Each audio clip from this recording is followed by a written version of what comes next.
Ladies and gentlemen, if you find yourself getting overly attached to the news cycle, I encourage you to take a step back and realize what you're getting emotionally invested in. Every single day, the Strait of Hormuz situation changes, the war changes, there's new wars started, new wars ending.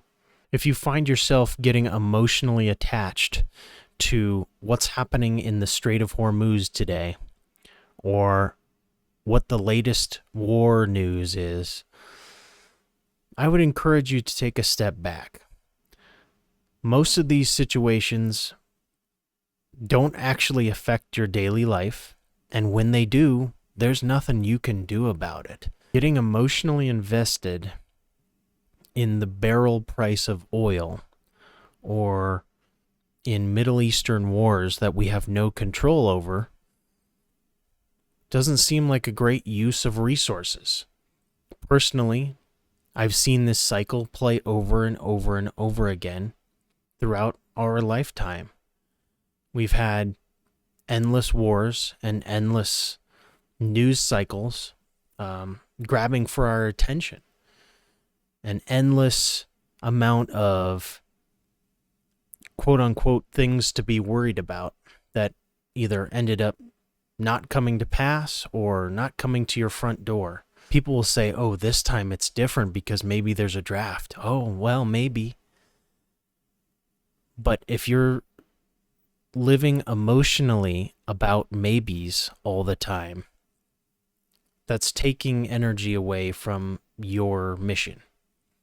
You've got business and art and people to take care of right in your living room that has nothing to do with global macro politics and wars across the ocean.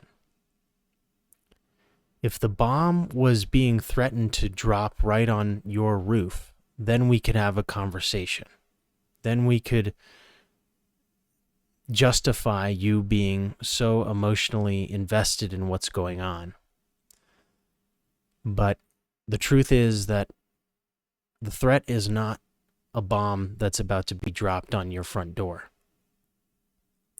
The truth is, it's unlikely, though it is possible, that there's actually a draft.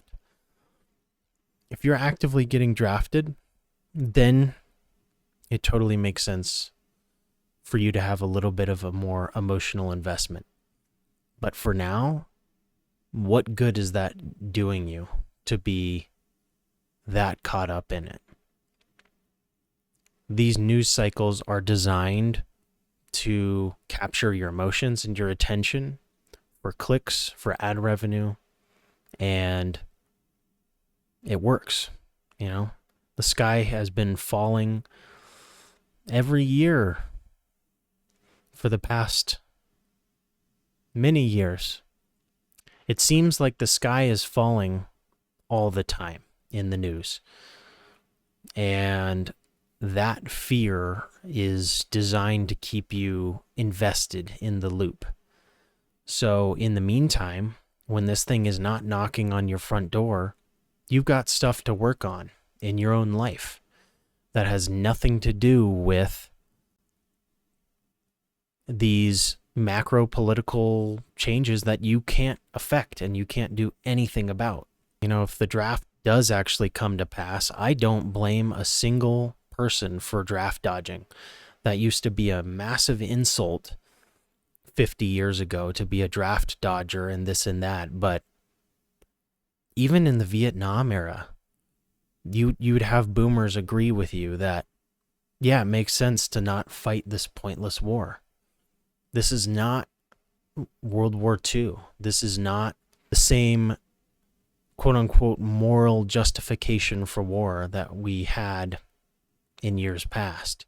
So I would not blame a single solitary soul for finding a way to get out of that, because this isn't a self-defense situation. This is not a morally justified war. And to ask random citizens of the country to go fall on the sword for what many would consider to be false pretenses and false narratives. You can't ask people to do that. I would be interested to see the statistic on what the percentage of people who feel that this war is justified, because it might be the record lowest of American history, and that's saying something given the other wars that we've involved ourselves in. So it's pretty hilarious to have people assume that there would not be mass protest and revolt and draft dodging in the case that they actually did invoke a draft. But in the meantime, there's not a draft today. There's not bombs being dropped on your roof today.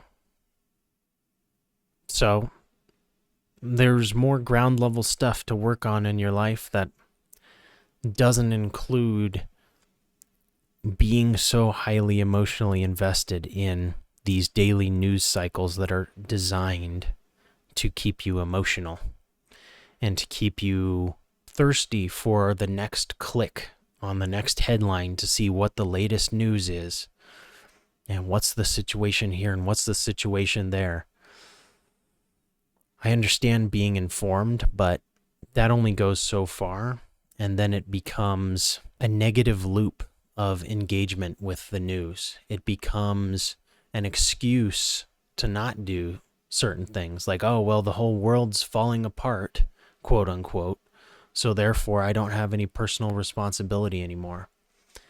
And that's a dangerous loop to put yourself into, because there are things you can do to improve your own life and ways to enjoy life without this self-induced panic and self-induced black pill ideology about how nothing matters and everything's falling apart. I don't find any of that black pill stuff useful at all, because it's a dead end logically and emotionally. It essentially makes excuses, and it puts you into a victim mentality in a way where you make your life not in your own control. I completely agree that society has problems, the macro political system has problems, and there's plenty of things to be pessimistic about and nihilistic about. But what you choose to do with all of that information is super key and super powerful, because you can choose to take all of that worldly information into your operating system and operate like the book is written and everything is out of your control and everything sucks. You can choose to make that your narrative, and I've felt that within myself, and it's not a good path.